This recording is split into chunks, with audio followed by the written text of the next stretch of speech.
femme qui était veuve. Mais ce n'était pas n'importe quelle femme, c'était la femme d'un serviteur de Dieu. Et son mari était un prophète. Ce qui est étonnant dans cette histoire, la Bible nous montre qu'après la mort de son mari, cette femme a eu beaucoup de problèmes. Et elle a eu des dettes qu'elle ne pouvait payer. Parce qu'à l'époque, aux temps anciens en Israël, les femmes n'avaient pas le droit de travailler comme de nos jours. Et ce qui fait que dès que le mari mourait, l'espoir de la femme, c'était ses enfants garçons. Mais malheureusement pour cette femme, qui avait perdu son mari, s'est retrouvée dans une situation telle qu'ils avaient contracté beaucoup de dettes. Et plus tard, après la mort, le créancier va venir à la maison pour dire à cette femme, même la menacer, en lui disant, paye ma dette. Si tu ne payes pas ma dette, je prendrai tes 2 enfants pour en faire des esclaves. Le seul espoir qui restait à cette femme, c'était ses 2 fils, puisqu'elle n'avait plus de mari. La femme regarde à gauche, regarde à droite, il n'y avait plus de solution. Même les prophètes qui se réunissaient avec son mari, personne d'entre les prophètes pouvait penser que cette femme était la femme de l'un de nous. Que pouvons-nous faire pour cette femme, pour aider cette femme dans son problème? Alors je me pose la question, est-ce que cette femme n'avait pas eu à parler à ces hommes qui étaient autrefois des prophètes avec son mari? Dieu seul le sait. Mais j'imagine que sûrement elle a eu à exposer son problème. Mais malheureusement, personne d'entre eux n'était capable de solutionner son problème. Et là, elle commençait à voir l'échéancier en train de s'approcher. Et elle réalisait que plus le jour avançait, plus elle était dans un risque de perdre le 2 seul espoir qui lui restait. Ce qui veut dire ses 2 garçons. Alors un jour, Élisée, comme Dieu sait toujours arranger les choses, Élisée passait dans le coin.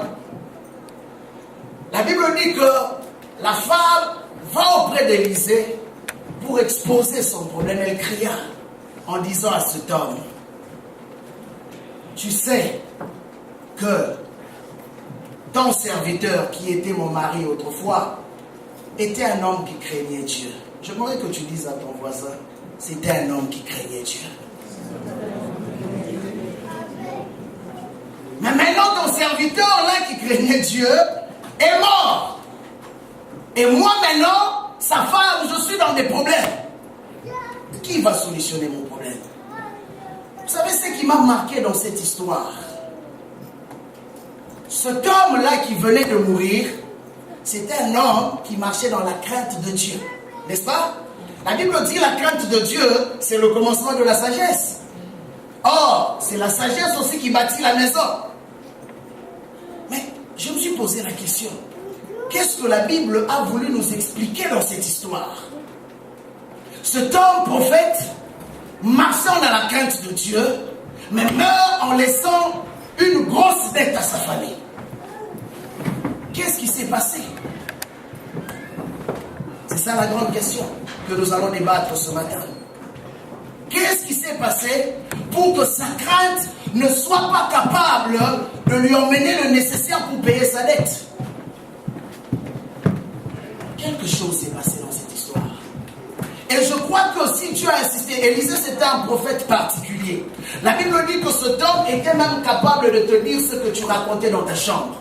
Mais regardez, quand cette femme est allée auprès d'Élisée, en lui rappelant que son mari marchait dans la crainte de Dieu, nulle part je n'ai vu dans le passage où Élisée a renié la crainte de Dieu de cet homme. Au contraire, Élisée a agréé avec cette femme en reconnaissant que oui, réellement, son mari marchait dans la crainte de Dieu. Mais maintenant, il y avait un problème. C'est qu'il y avait une dette qu'il fallait payer. Il y avait un problème qu'il fallait solutionner. Qui pouvait le faire? Alors Élisée va poser 2 questions à cette femme. Que puis-je faire pour toi par rapport à ton problème? Et la deuxième question, indique-moi ce que tu as dans ta maison. Amen. En cela, je comprends une vérité. C'est qu'il y a beaucoup de personnes, comme le commun du mortel, qui ont aussi des problèmes. Beaucoup de personnes crient vers Dieu. Beaucoup de personnes veulent avoir la solution auprès de Dieu. Mais beaucoup de personnes ignorent deux choses. Ils ignorent d'identifier clairement leurs problèmes et ils ignorent de savoir qu'est-ce qui se trouve dans leur maison. Amen. Généralement, nous allons remarquer dans la Bible le processus de Dieu. Le miracle n'a jamais été loin des personnes qui ont crié vers Dieu. Généralement. Mais plus souvent, humains que nous sommes, nous tâtonnons, nous tournons en rond, en cherchant un miracle ailleurs, en ignorant même ce qui est dans notre propre maison. Voilà pourquoi Élisée lui a posé deux questions fondamentales que j'aimerais te poser aussi ce matin. Oui, tu pries. Oui, tu demandes à Dieu tant de choses. Mais qu'est-ce que tu veux que Dieu fasse réellement? Parce que vous savez, je peux avoir 10 besoins. Je viens auprès de Dieu en exposant mes 10 besoins. Mais dans ces 10 besoins, Dieu, ce qu'il recherche, ce n'est pas le 10 besoins, c'est le besoin primordial avant de pouvoir apporter un miracle. Voilà pourquoi il lui pose la question claire. Or, regardez, la femme est venue auprès d'Élisée. D'abord, en indiquant à Élisée son problème. En disant, j'ai un problème avec mon créancier. Et il débarque chaque fois à la maison, me menaçant, en disant que je veux prendre mes enfants. Il va prendre mes enfants. Élisée avait entendu cela. Mais je me pose la question, mais pourquoi Élisée a encore posé la question à cette femme en disant, que puis-je faire pour toi? Or, la personne venait tout juste d'exposer son problème. Il dit, que puis-je faire pour toi? C'est la question que Dieu te pose ce matin. Ton cœur est tourmenté avec beaucoup de choses que tu veux voir Dieu faire dans ta vie. Mais en réalité, il y a quelque chose qui bloque. Est-ce que tu as bien identifié ton problème avant que Dieu n'intervienne? Et la deuxième chose, après avoir identifié ton problème, reconnais-tu ce que Dieu a déposé dans ta maison? Amen. Reconnais-tu ce que Dieu a déposé dans ta maison? L'autre fois, je disais ici, la malédiction, la pauvreté est une malédiction. Et ça a suscité beaucoup de questionnements. Il y a eu des gens qui m'ont écrit même de Londres pour me dire, mais pasteur, depuis quand la pauvreté est devenue une malédiction? Alors, je les ai ramenés dans la Bible. Je ne veux pas lire cela ce matin avec nous. Je les ai ramenés dans la Bible depuis Genèse, lorsque Dieu a créé l'homme. Et en leur expliquant pourquoi Jésus-Christ a été appelé le second Adam. Il n'a pas été appelé le second Abraham, parce qu'Abraham c'était l'homme de l'alliance. Il n'a pas appelé le second Moïse, parce que c'est Moïse qui a emmené la loi vers le peuple de Dieu. Mais il a été appelé le second Adam. Pourquoi? Parce que, retournez dans la vie d'Adam, vous allez constater que quand Dieu crée cet homme, Dieu donne des ordres spécifiques et clairs par rapport à sa volonté concernant l'humain. Mais la première chose, ou le premier ordre que Dieu donne à l'homme, il dit, soyez féconds. Amen. Et plus tard, je veux voir le même langage être répété par Jésus-Christ. Jésus-Christ dit que vous reconnaîtrez ceux qui sont miens par leurs fruits.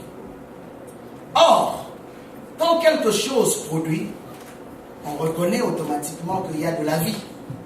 Et quand quelque chose ne produit pas, on reconnaît aussi automatiquement qu'il n'y a pas de vie. De la même façon que Jésus a maudit le figuier, parce que le figuier ne pouvait produire. Or, quand nous rentrons dans les dictionnaires, nous constatons qu'un pauvre est celui qui ne produit pas. Et celui qui est considéré comme inutile dans la société. Par contre, Jésus-Christ, dans notre état, à cause du péché d'Adam, nous a pris de notre état de pauvreté, où nous n'avions rien, nous avions tout perdu du privilège de Dieu, pour faire de nous aujourd'hui riches en lui. Voilà pourquoi la Bible dit qu'il s'est appauvri lui-même, étant riche de toutes choses, pour nous enrichir. Mais, bien aimé, comprenez que cette richesse-là ne se résume pas seulement en matière spirituelle. La Bible ajoute, comme nous avons vu dans le psaume 37, David dit, « J'étais jeune et j'ai vieilli, et je n'ai jamais vu un juste mendier son pain, abandonné, ou encore ses enfants mendier son pain. » Mais là encore, c'est bon. Il va encore, psaume chapitre 23.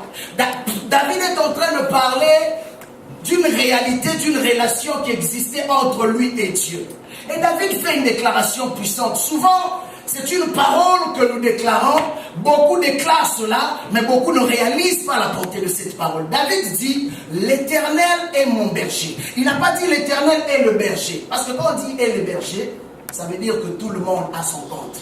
Mais David va prendre cela comme personnel. Il dit, l'Éternel est mon berger. Mais regardez la suite. Il dit, je ne manquerai de rien.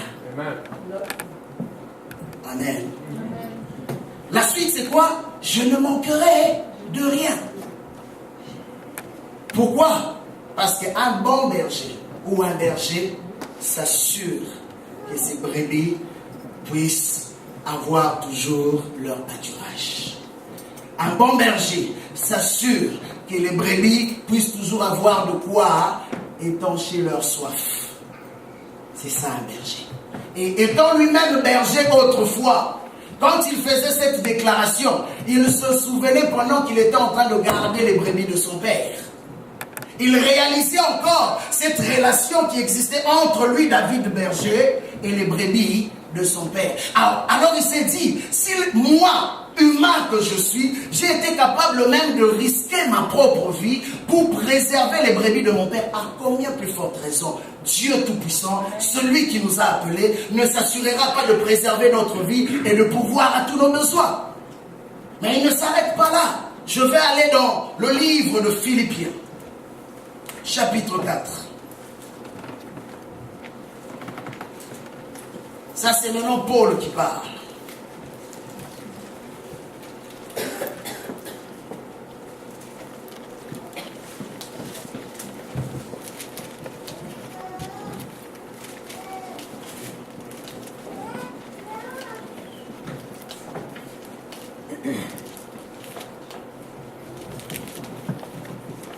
Il dit, à compter du verset 17,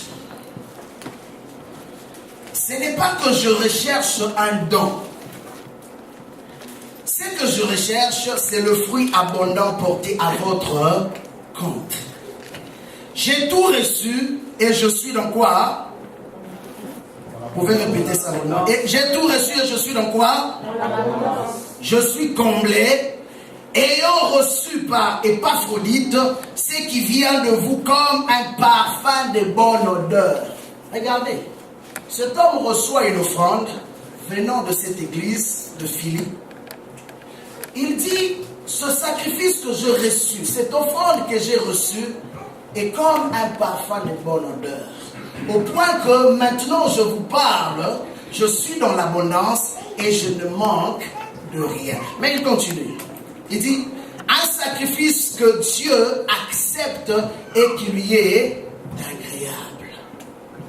Mon Dieu pourvoira à tous vos besoins selon sa richesse, avec gloire en Christ Jésus. Amen. Mon Dieu pourvoira, est-ce qu'on a dit à une partie de vos besoins? Non. Ou on a dit, Dieu sera capable de faire seulement certaines choses et d'autres non? Non. Il a dit, mon Dieu pourvoira à tous vos besoins selon sa richesse et sa gloire en Jésus-Christ. Mais il y a un principe que j'aimerais partager avec nous ce matin, qui va te mener à comprendre pourquoi cet homme de Dieu était un prophète, mais il a eu des problèmes financiers. Pourquoi cet homme de Dieu était un homme qui marchait dans la crainte de Dieu, mais a laissé sa famille dans une situation incroyable. David fait une déclaration qui a contredit ce passage. David dit ceci: je n'ai jamais vu un juste abandonné et ses enfants mendiant du pain, ou sa descendance mendiant du pain. Mais l'état dans lequel s'est retrouvée la femme de ce prophète, pratiquement ils étaient en train de mendier le pain. Mais pourquoi cette parole de psaume n'a pas eu effet sur la vie de cet homme? Ce matin, j'aimerais te dire, tu sais, tu peux avoir accepté le Seigneur Jésus-Christ. Tu peux revenir à l'église. Je disais que il y a des principes de la vie ou de la parole que même si tu pries, que si tu ne comprends pas, tu ne vivras jamais les bénédictions de Dieu sur cette terre. Amen. N'est-ce pas que cet homme craignait Dieu? Mais il laisse sa famille dans une situation catastrophique. Or, lisons la Bible. Nous constatons que la volonté de Dieu n'a jamais été. Vous pouvez me contredire si vous connaissez ce verset. La volonté de Dieu n'a jamais été que ses enfants soient endettés. Amen. Amen. Ce n'est pas la volonté de Dieu. Tout le monde ici me dira que c'est le système, n'est-ce pas? C'est la vérité, c'est le système. C'est la réalité en fait. Mais en réalité, ce n'est pas la vérité. Parce que nous ne sommes pas appelés à vivre selon le système. Amen. Ceux qui vivent le miracle de Dieu sont ceux qui ont compris le principe. Deutéronome chapitre 28. Je ne veux pas lire parce que c'est un très long chapitre, du verset 1 jusqu'au verset 68. Vous allez comprendre la différence entre celui qui a été béni par Dieu et celui qui a été maudit par Dieu. Mais vous allez constater aussi que la réalité du système dans lequel nous vivons, c'est le système de la malédiction. Amen. Amen. N'est-ce pas qu'il est dit vous serez la tête et non la queue? N'est-ce pas qu'il est dit vous serez béni dans le champ, dans la maison? N'est-ce pas qu'il est dit toutes ces choses? Que vous serez béni à votre départ comme à votre arrivée. C'est la parole de Dieu. Mais pourquoi certains peuvent vivre cela, mais d'autres, ayant même accepté le Seigneur Jésus-Christ, n'arrivent pas à vivre cela? Mais j'aimerais te dire un secret ce matin. Savez-vous que l'onction ne change pas quelqu'un? Ah, là je le sais, mais encore un trouble ce matin. L'onction ne change pas quelqu'un. C'est la révélation qui vient avec l'onction qui change la vie d'une personne. Parce que tout le monde peut être roi. Savez-vous cela? Même la reine Élisabeth, elle a été roi. Vous avez vu son histoire? Le jour où on l'a intronisée, on a versé de l'huile sur sa tête. Comme on faisait au temps des rois, aux temps anciens. Mais est-ce que pour autant, c'est une femme bénie selon la parole? On peut verser de l'huile sur toi. On peut t'imposer les mains comme on veut. Mais je veux te dire ce matin que si tu n'as pas compris la révélation de la parole, même si on t'impose les mains par celui qui a ressuscité 90 morts, rien ne se passera. Je veux te dire. Ok. Matthieu. Là, tu vas dire, pasteur, attends du charabia. Je vais t'aider avec Matthieu. Matthieu chapitre 10.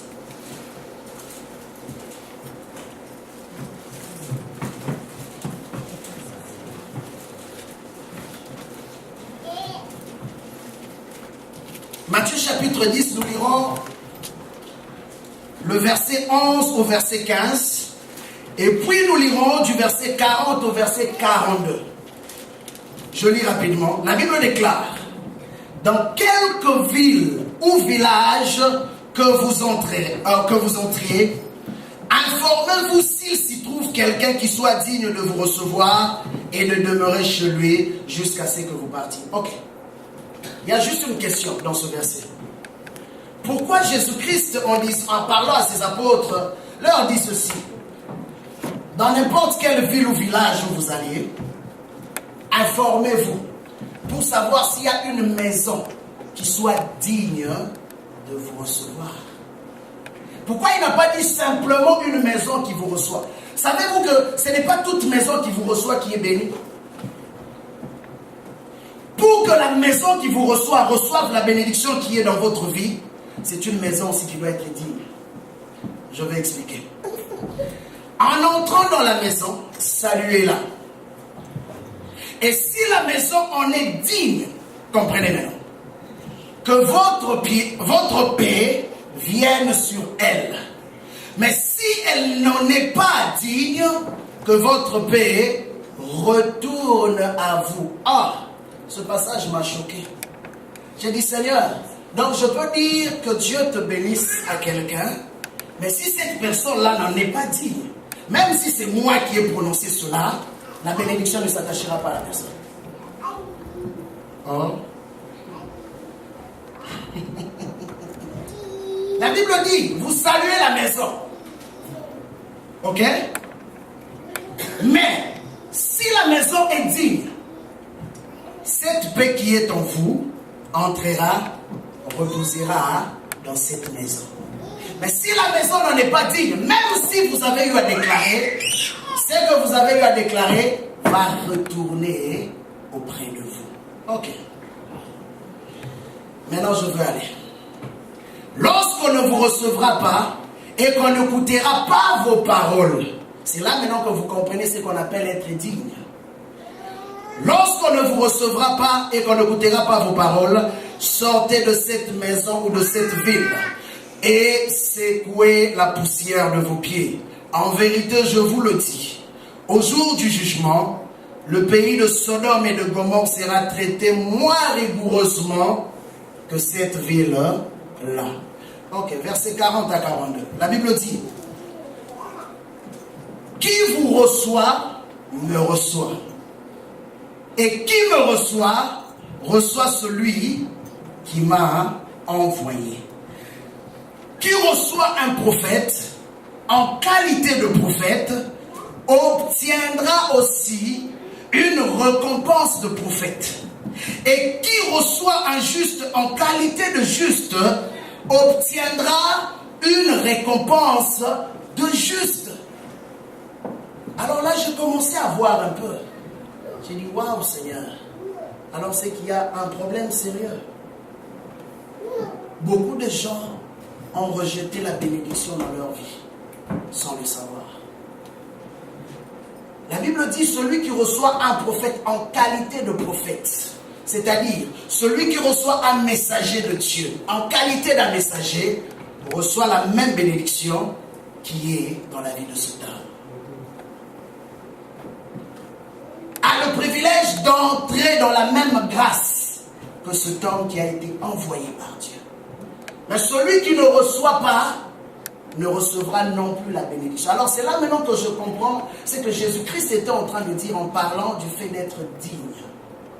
C'est quoi être digne? Certains vont me dire que c'est avoir une vie de sanctification n'est pas péché. C'est faux. Je vais peut-être te décevoir, mais je te dirai que c'est faux.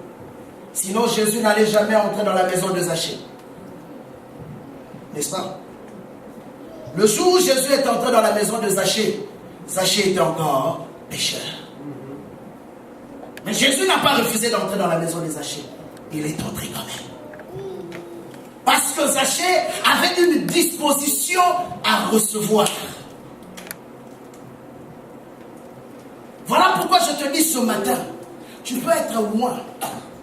On peut déposer de l'huile sur toi. Mais si tu n'as pas cet esprit de réception, cette disposition de recevoir de la part de Dieu par rapport à celui qui l'a envoyé, rien ne pourra se passer dans ta vie. Jésus-Christ se retrouve à Nazareth. Luc chapitre 4.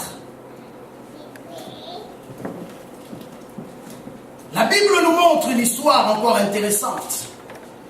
Jésus-Christ rempli de la toute-puissance de Dieu. Jésus-Christ capable de faire n'importe quoi, mais se retrouve à Nazareth. La Bible déclare que c'est l'une seule ville où Jésus-Christ n'a performé aucun miracle. Allez-y comprendre. Jésus n'a rien fait à Nazareth. Mais il était toujours Jésus. Mais il n'a rien fait. Il n'avait pas changé. Il revenait de la montagne. La Bible déclare qu'il entre dans le temple, il fait une déclaration. Tout le monde était dans l'admiration. Tout le monde a aimé ce qu'il avait dit. Mais rien ne s'est passé. C'est pourquoi je te dis ce matin que tu peux écouter la parole.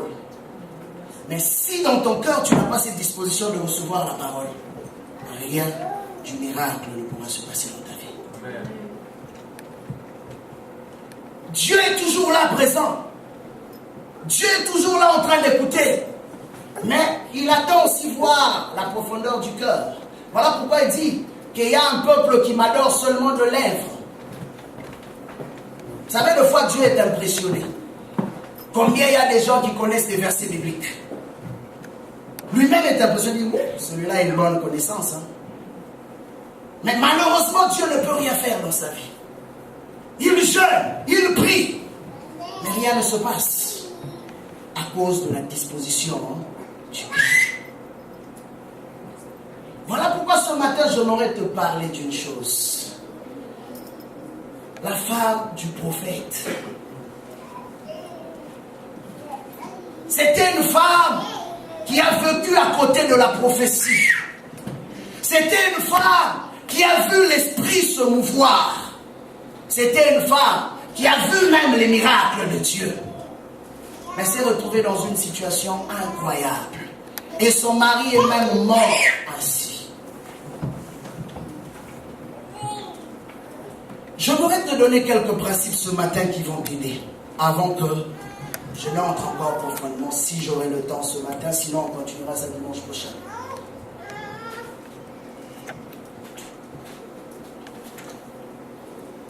Élisée pose la question à cette femme. Que veux-tu que je te fasse? Et indique-moi ce qu'il y a dans ta maison. La femme dira à Élisée une chose. Elle dit, je n'ai rien du tout. Dans vos versions, on dit un vase. Mais dans la version originale, on ne dit pas un vase. Ça, c'est la mauvaise traduction française. On dit un flacon d'huile. Voilà pourquoi elle a commencé par dire, je n'ai rien du tout qu'un simple flacon. Parce qu'un vase est quand même assez grand. Mais la raison pourquoi elle a minimisé ce qu'elle avait, parce que la quantité et le contenant qu'elle portait était tellement minime qu'elle ne pouvait même pas préparer avec. Les femmes qui sont ici savent, si tu veux faire une bonne bouffe pour 3 personnes, tu ne peux pas préparer avec un flacon d'huile. À moins que tu fasses comme dans le pays du tiers-monde, où on prépare des fois les légumes sans huile. On dit que c'est choix santé. Mais c'est choix pauvreté alors. Et c'est ça la réalité de cette femme. Élisée lui pose la question, qu'as-tu? Indique-moi ce que tu as dans ta maison. Elle dit, je n'ai rien d'autre qu'un simple flacon d'huile. Souvent, ce que Dieu utilise est la chose la plus simple que nous minimisons. Souvent, ce que Dieu prend pour opérer un miracle est l'une des choses que nous ne considérons même pas. Voilà pourquoi j'aime toujours dire aux gens, ne travaille pas parce que tu as besoin d'argent. Ne travaille pas parce que tout le monde fait une chose. Mais fais ce que Dieu met dans ton cœur de faire. Voilà pourquoi beaucoup de gens aujourd'hui finissent comme la maison du prophète. Ils travaillent, mais se retrouvent endettés. Se retrouvent avec des problèmes qu'ils ne peuvent résoudre. Mais ils prient quand même. Ils continuent de servir Dieu. Ils donnent leur 100%. Mais bien aimé, la question que j'aimerais te poser ce matin, est-ce que tu es au bon endroit? La Bible déclare ceci, que Dieu ne peut bénir que son œuvre, n'est-ce pas? Dieu ne bénit que son œuvre. Est-ce que ce que tu fais, c'est l'œuvre à laquelle Dieu t'a appelé? est-ce que le travail que tu fais, c'est le travail auquel Dieu t'a appelé? Si aujourd'hui tu ne te ressaisis pas pour changer, bien aimé, non seulement que tu risques de mourir avec des dettes, tu risques de laisser ta famille dans une position fâcheuse. Travailles-tu pour l'argent ou travailles-tu pour remplir ton appel? Amen. Indique-moi qu'est-ce que tu as dans ta maison. Que veux-tu que je te fasse? Mon problème, c'est le dette. Ce sont les dettes. C'est ça mon problème, Élisée. Mais indique-moi qu'est-ce que tu as dans ta maison. Parce que, en réalité, comprenez que Jésus-Christ n'a jamais donné l'argent à l'église. Nulle part dans la Bible, vous verrez Jésus-Christ prendre ses disciples, leur donner l'argent pour leur dire allez faire la mission. Jamais dans la Bible. Mais qu'est-ce que Jésus-Christ a fait? Il a donné l'huile à l'église. Parce qu'à travers l'huile nous ouvre les portes pour aller rechercher le nécessaire pour faire l'œuvre de Dieu. Pour remplir notre appel. Voilà pourquoi cette femme ne considérait pas tellement ce que Dieu lui avait donné. J'ai entendu un homme un jour, ça m'a choqué quand même. Il dit, vous savez, si je n'étais pas pasteur, j'allais avoir beaucoup plus d'argent et travailler dans les grands bureaux. J'ai abandonné tout ça pour venir servir Dieu. J'ai dit, quoi? Donc servir Dieu, c'est la chose la plus, je ne sais même pas quel terme je pourrais utiliser, discriminatoire qui puisse exister dans la vie d'un homme.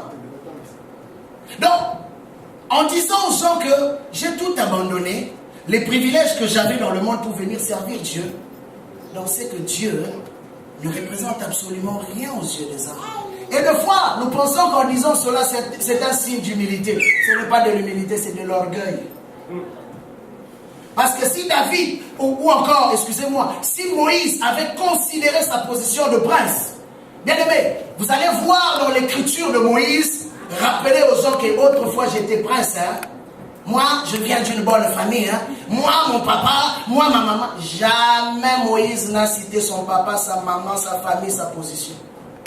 La seule chose que Moïse savait, et ce qui était primordial pour lui, c'était le nom de l'Éternel d'Israël. Parce qu'il savait qu'avoir Dieu, c'était la plus grande richesse qui puisse exister. Amen. Regardez, cet homme a laissé tout le privilège de l'Égypte. C'était pas facile. J'imagine que à chaque fois, pendant ces 40 années dans les déserts, à un moment donné, il pouvait se dire, Moïse, tu es vraiment bête, toi. Avec tous les diplômes que tu as eu en Égypte, tu as tout abandonné pour te retrouver chef de brebis.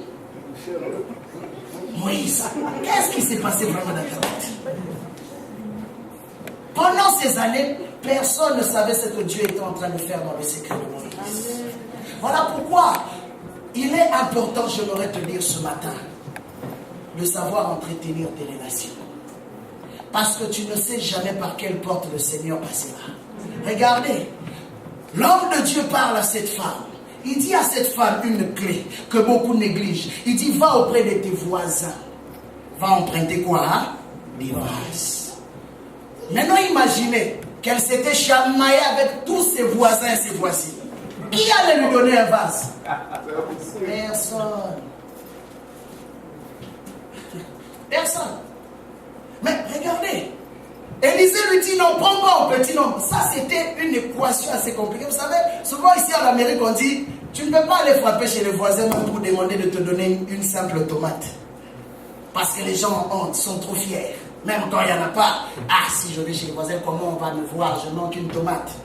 Mais cette femme s'est retrouvée dans une position telle qu'elle n'avait pas le choix. Et Élisée va lui dire, va prendre des vases, mais non pas en petit nombre, mais en grand nombre. Mais je comprends que si cette femme a eu ce courage de se lever, c'est parce que c'était une femme qui était sage, qui savait comment entretenir ses relations avec ses voisins. C'est pourquoi quand elle a frappé à leur porte, personne ne lui a refusé de lui donner les vases. Comment tu entretiens ta relation avec tes voisins? Peut-être c'est le voisin que tu négliges. Demain, tu auras besoin de son vase. Il y aura un miracle dont tu auras besoin. Un problème dont tu auras besoin de la solution. Mais le vase viendra de ce voisin-là. Aujourd'hui, peut-être tu ne vois rien dans la vie de ce voisin. Mais demain, Dieu provoquera une situation où tu n'auras pas le choix. Tu auras frappé à toutes les portes. Regardez, cette femme connaissait les prophètes. N'est-ce pas? Il y avait beaucoup de prophètes en Israël. Mais aucun de ces prophètes n'a été capable de lui donner même un seul vase. Il y aura des moments, même ceux qui sont à l'église te fermeront les portes. Et tu diras que c'est le diable qui en a après moi. Ce n'est pas le diable. C'est Dieu lui-même qui a provoqué ça. Il y aura des moments comme ça. Et de fois quand ça arrive, souvent nous nous lamentons.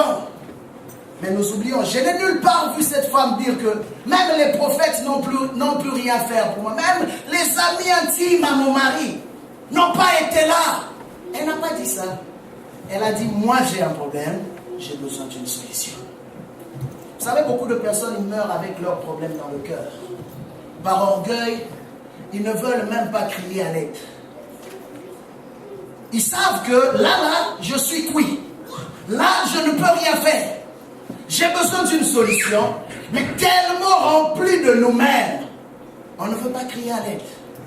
Bien aimé, un homme sage est celui qui sait reconnaître ses limites et ses faiblesses. C'est seulement de tels hommes que Dieu utilise.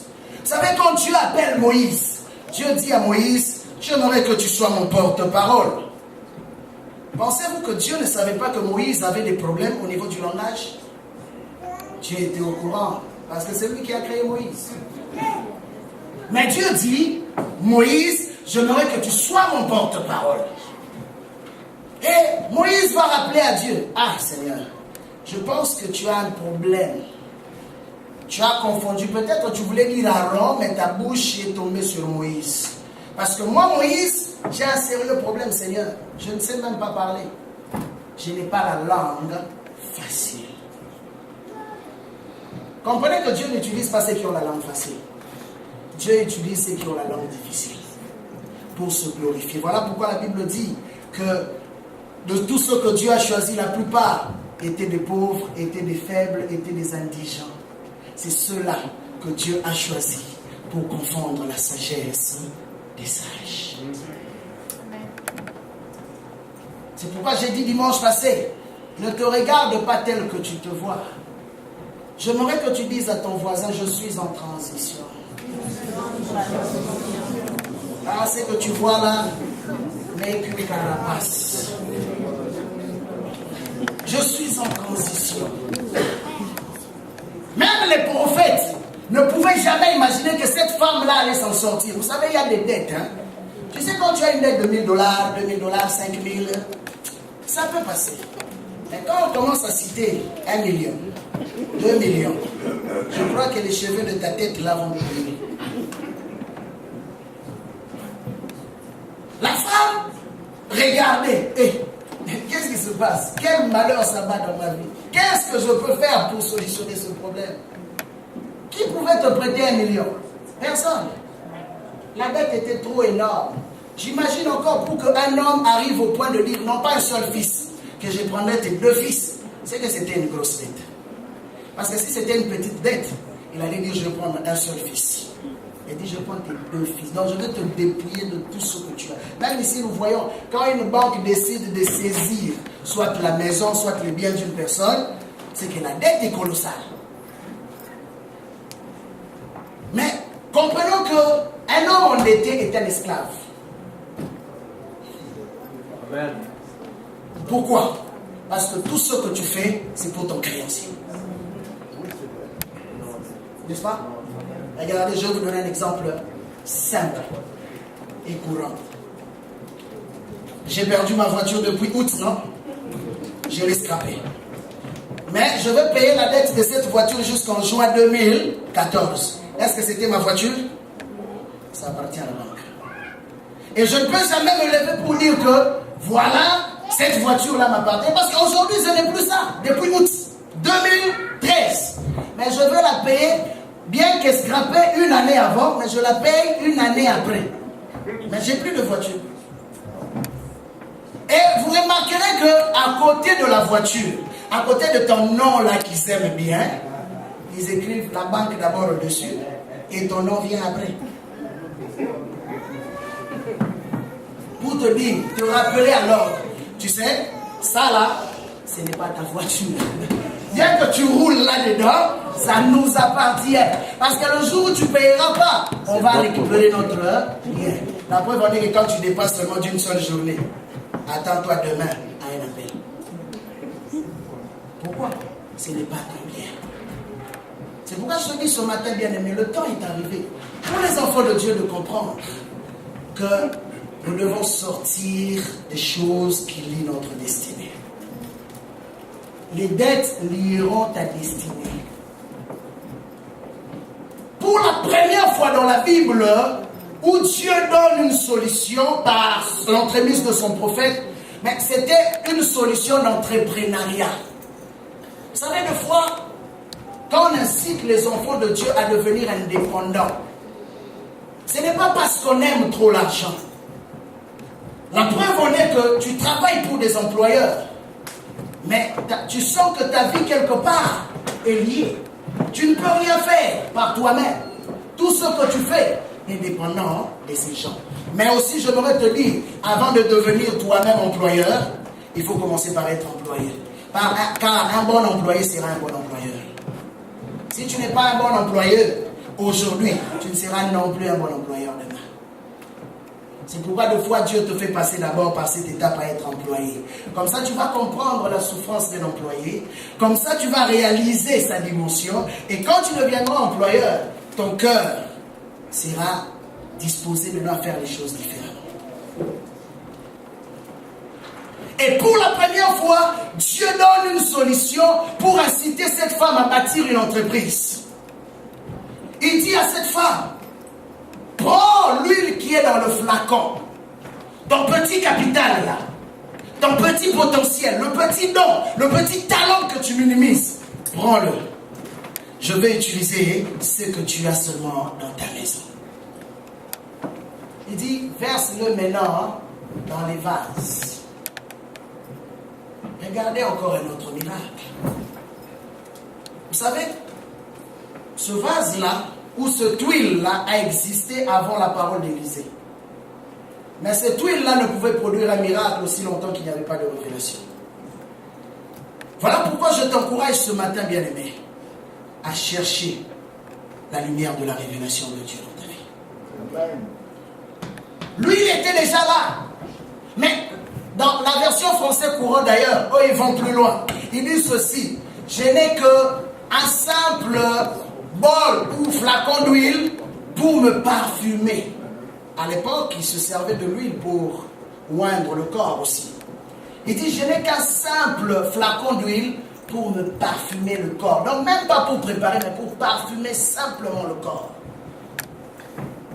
Et Dieu va prendre cette huile qui était si minime.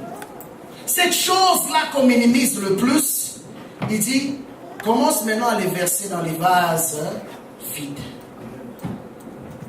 Elle commençait à verser. Et je dis aussi qu'il fallait être cette femme-là pour croire. C'était la première fois qu'elle rencontrait Élisée. Et Élisée lui dit de faire des choses hors normes. Vous savez, quand nous parlons du miracle, le miracle c'est quelque chose qui sort de l'ordinaire. Si tout ce que tu reçois, tu le reçois parce que tu as travaillé durement, ce n'est pas un miracle. Si ce que tu le reçois parce que tu es intelligent, parce que tu as un diplôme, ce n'est pas un miracle, c'est la vie de tout le monde. Tout le monde peut emprunter l'argent auprès de la banque. Tout le monde peut s'acheter une voiture, une maison. Tout le monde peut le faire. Ça, c'est le commun du mortel. Mais quand maintenant ça commence à sortir de l'ordinaire, où là où tout le monde est capable d'emprunter, Dieu te bénit pour acheter, là ça devient un miracle. Là ça devient une bénédiction. Voilà pourquoi Dieu n'a jamais voulu fonctionner de la même façon que les hommes fonctionnent. Dieu a pris ce qui était minime, ce qui était négligé, il dit, utilise ce que tu as dans ta maison, et à partir de ça, je veux faire un miracle. Mais ce miracle-là servira d'un seul signe, pour un seul objectif, payer d'abord tes dettes. Dis à ton voisin, payer tes dettes. Et répète-lui, aussi longtemps que tu as des dettes, tu es esclave de tes créanciers.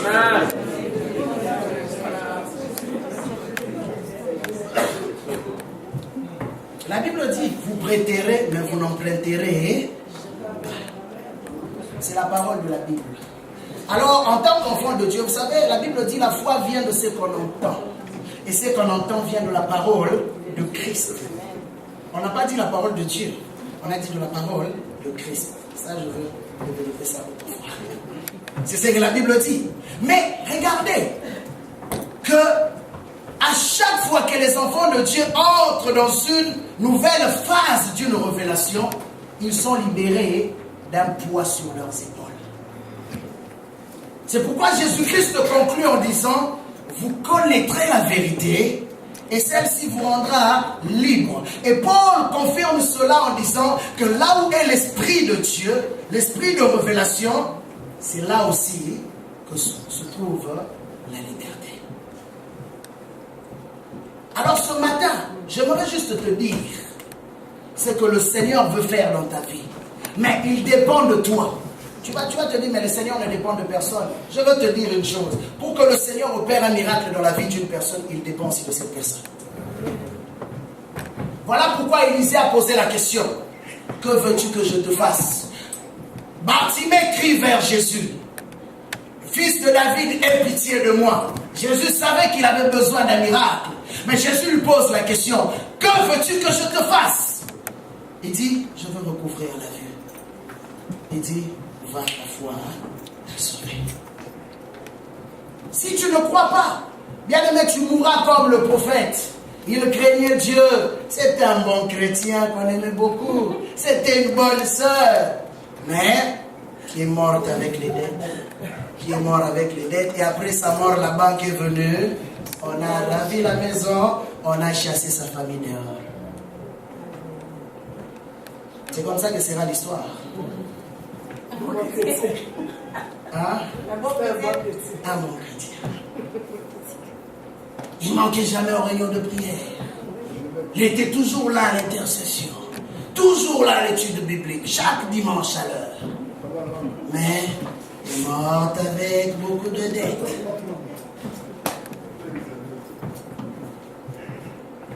Dieu veut que ta vie change. Dieu veut que tes dettes soient payées. Il dit, après avoir payé tes dettes, alors ce qui te restera, prends-le, va maintenant acheter du vivre pour ta maison. Regardez, vous savez quand tu as des dettes, même quand tu manges, ta tête fonctionne doublement. Drôle, hein? Ah bon. C'est ce qui se passe. Nous vivons en Amérique, nous savons que c'est ça la réalité. S'il y a quelqu'un d'entre nous qui ne vit pas ça, qui lève son doigt, personne. Je sais déjà. C'est ça notre réalité. Et des fois, quand nous parlons sur ces choses, certaines personnes sont choquées. Mais c'est la parole de Dieu. Bien aimé, ce que je te dis, ce ne sont pas des choses que j'ai inventées. C'est la parole de Dieu. Et la Bible dit, puisque cette femme avait écouté la parole du prophète, le miracle a pris place dans sa maison. Et ce matin, je te dis que si tu écoutes cette parole que je suis en train de te dire, et tu crois à cela, le miracle aussi en train de le croire. Telle est la parole de Dieu. Ce matin, j'aimerais que tu pries avec moi. Je crois que je vais m'arrêter là. Je continuerai peut-être dimanche prochain. Nous allons acclamer pour la parole de Dieu.